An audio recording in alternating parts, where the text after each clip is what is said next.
All right, Elon Musk. We were just talking about it. We're going to get into it now. His email demanding that federal workers justify their jobs by stating their accomplishments, 5 things they did last week. I like the idea. I think it's a good idea. Have people, thinking about what they did, what they're doing. I think it's probably good for productivity.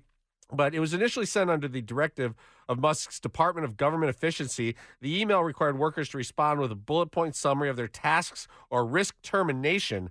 That seems pretty severe.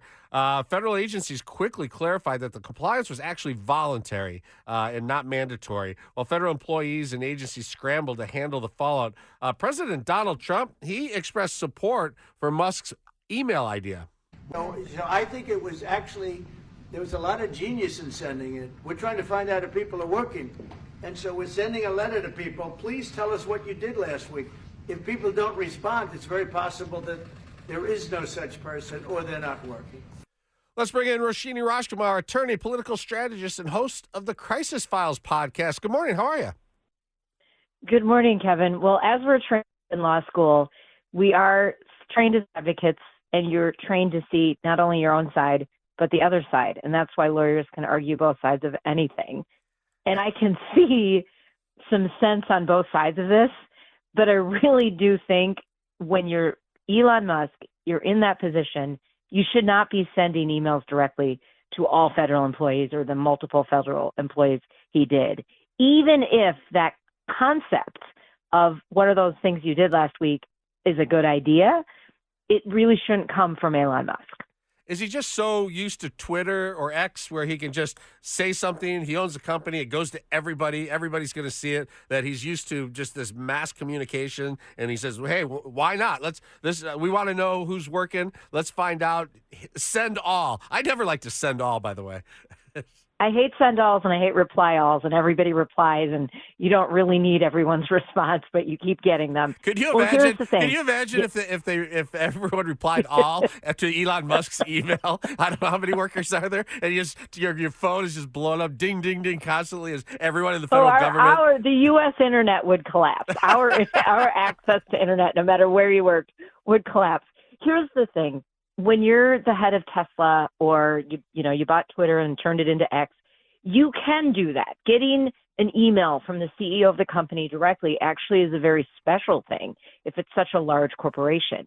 The difference here is every federal bureau or administration or office, however you label it, is its own entity. So if you think of the head of the FAA, the head of USAID, each of those is its own kind of CEO, so to speak, of that organization. The appropriate method would have been for Elon Musk to reach out to all of those heads, even though he's really contrarian to them right now. He thinks they're all bad right now. The process would have been smoother if he had reached out to all of them and said, here's something I would like you to send out, or you to send out on my behalf with my name on it. He shouldn't be directly emailing all of those employees because, as some departments have said, and maybe it's their own delay tactic, but some have said, and rightly so, we're first looking into whether this is real. Because look, everybody is companies actually do send fake emails out to make sure you're not responding, and then right? I have to go to class on Saturday because I opened the wrong email. Because you opened what? So So there are a lot of employees that could say, oh, this could be a phishing scheme, or some kind of malware. So I absolutely think this was not done in the right way, even though, like I say, the lawyer in me, I can see the sense in wanting to get to the bottom of, are all these workers working? What are they doing? Because we, the U.S. taxpayers, are paying their salaries. So I get kind of the intent, but the delivery and the packaging of the message was not sound. He's a little messy. He moves fast, and he doesn't worry really what he breaks because he can afford to replace anything he breaks. It probably would go over a little better if he had said, hey, we're going to, the notification, we're going to be asking for this soon, and then have a follow-up, and let it sort of come out a little slower instead of just, bam, I want these on my desk. Well, due process. Right. Let's go back to the good book, the Constitution. Due process. Anytime you're going to be investigating anyone, or an employee is given due process of notice, whether it's 60 days, 90 days, to turn their behavior around. There's always a sense of notice in our country when something possibly bad could be happening to you, or someone or your employer wants to get to the bottom of what is actually going on. So this completely wiped out any sense of notice. So not responding to the email, you're going to be immediately fired. I mean, that's ridiculous. I don't see that getting actually accepted or playing out. And the unions are absolutely right, and other entities, to be challenging this.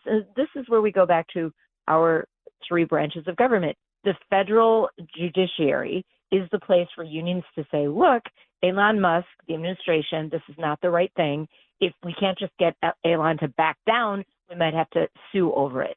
It's too much. It's too bad because it's expensive and it takes time, but that's how our system is set up to fix grievances. I still would have liked it if the response from people was, wow, this is a great opportunity. I've been waiting to tell people what I've been doing and how I've been contributing so that I can possibly move up the chain and maybe get a pay raise or a better job. No, I didn't hear any of that. I just heard, oh my gosh, they want me to fill out an email telling them what I'm doing. How rude.